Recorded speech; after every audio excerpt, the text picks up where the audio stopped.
Assalamualaikum warahmatullahi wabarakatuh. Kami dari kelompok 3, mata kuliah Sistem Informasi Manajemen dengan materi Telecommunication, The Internet, and Wireless Technology.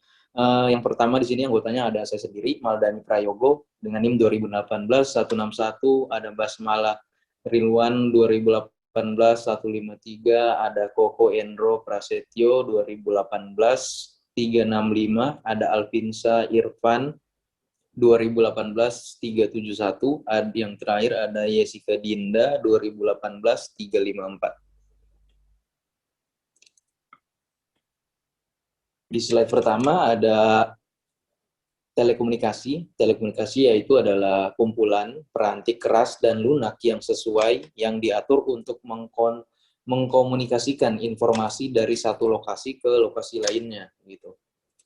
Kemudian di slide kedua ada jaringan komunikasi. Jadi jaringan komunikasi itu paling mendasar dalam jaringan komunikasi adalah antara sinyal analog dan digital. Terdapat dua cara itu untuk menyampaikan sebuah pesan, yaitu dengan sinyal analog dan sinyal digital. Dalam sinyal analog itu diwakili oleh bentuk gelombang kontinu melalui suatu medium komunikasi dan telah digunakan untuk komunikasi suara. Sedangkan di sinyal digital bentuk gelombang biner yang berbeda dari gelombang kontinu.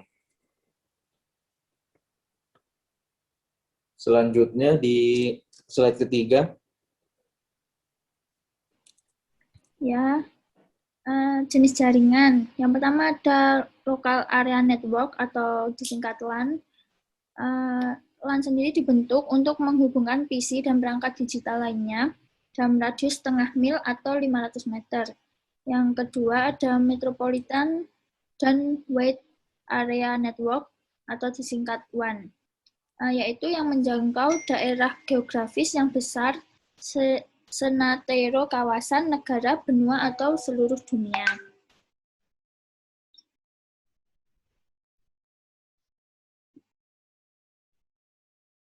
Di sini ada media transmisi fisik, ada 4. Yang pertama yaitu kabel ulir.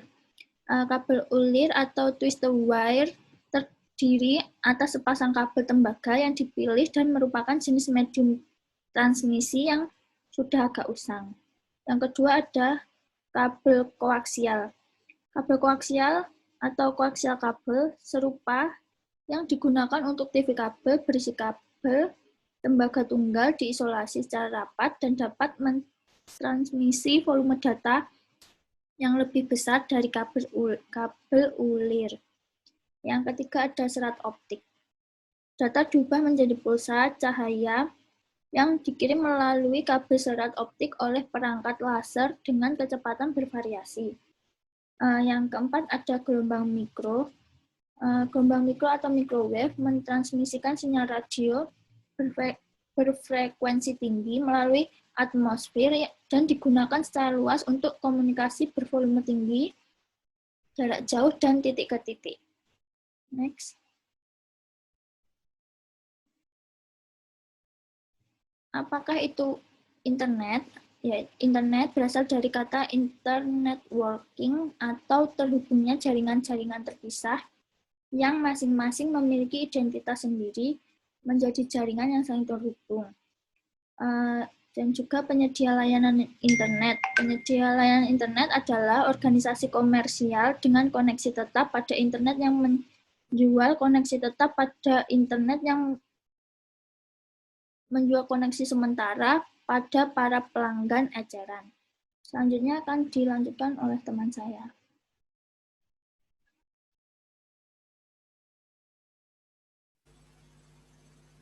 Selanjutnya, halaman dan arsitektur internet. Pertama, domain name system atau DNS. Nama domain adalah seperti bahasa Inggris yang sesuai dengan nomor 32 bit alamat IP ruang unik untuk setiap komputer yang terhubung pada internet. DNS memiliki struktur bagian atas adalah domain akar root. Domain anak dari akar disebut domain tingkat 2 second level. Domain tingkat atas adalah 2 dan tingkat nama karakter terkenal di web seperti .com, edu, dan lain-lain. Pengertian intranet.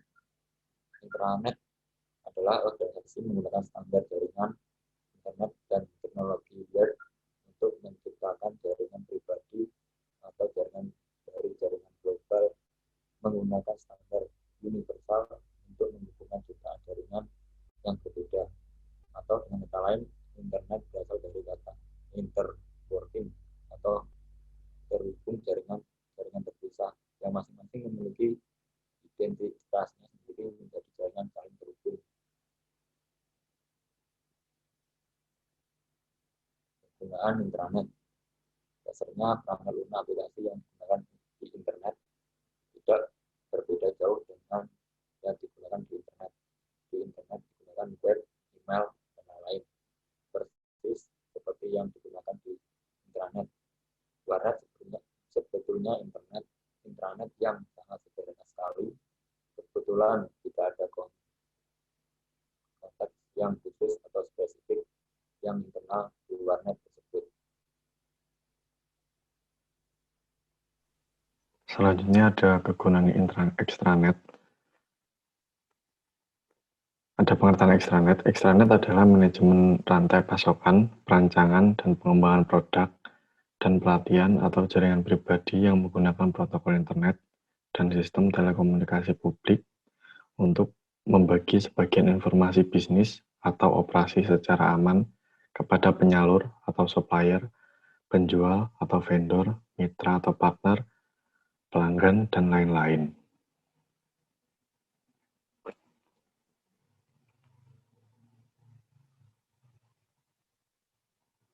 Selanjutnya ada kegunaan extranet. Extranet memberikan kemudahan dalam membagi sumber daya informasi dari intranet suatu perusahaan ke intranet perusahaan cabang atau jaringan publik yang mana memiliki geografi lokasi yang cukup berjauhan, dengan melalui jalur publik atau internet dengan keamanan yang tinggi.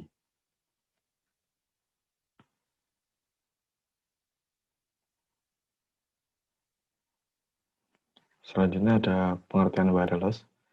Telekomunikasi nirkabel yang menggunakan prinsip gelombang elektromagnetik untuk mengirimkan data maupun informasi.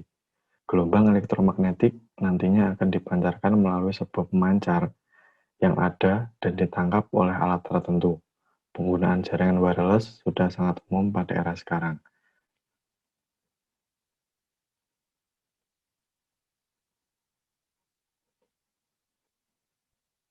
Di selanjutnya ada penerapan teknologi wireless. Yang pertama ada telepon genggam. Dengan menggunakan telepon genggam, Anda bisa mendapatkan informasi dari orang yang lain meski terpisah dengan jarak yang sangat jauh. Yang kedua, ada perangkat komputer. Awalnya perangkat komputer tidak menggunakan sistem wireless karena tujuan awal dari pembuatan komputer adalah untuk mempercepat perhitungan serta untuk menyimpan data. Yang ketiga ada GPS navigasi. Untuk menentukan posisi dari pengguna dapat menggunakan bantuan satelit.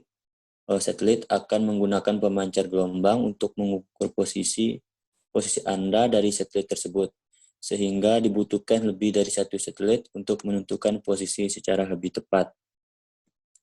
Terus yang keempat ada remote control. Terdapat beberapa alat elektronik yang menggunakan remote, seperti AC, TV, proyektor, speaker, dan masih banyak lagi yang lainnya. Prinsip dari remote adalah dengan mengirimkan gelombang inframerah.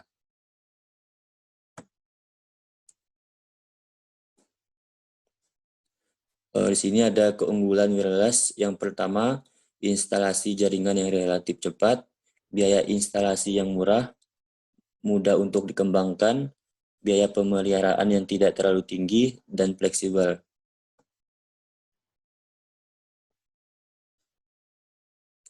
Dan adapun kekurangan wireless, yang pertama, risiko delay sangat besar, kemungkinan penyadapan sangat tinggi, pengambilan data sangat lama, terdapat risiko interferensi gelombang. Yang terakhir ada kualitas sinyal sangat dipengaruhi oleh cuaca dan letak geografis.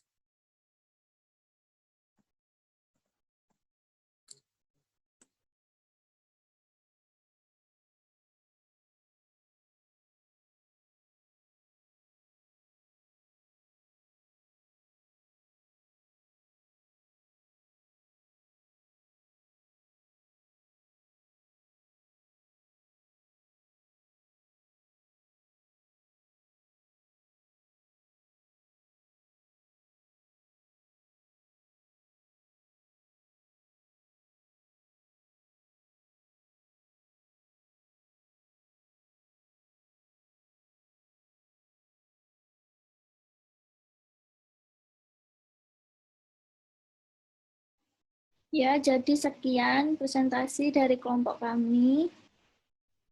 Kurang lebihnya mohon maaf. Wassalamualaikum warahmatullahi wabarakatuh.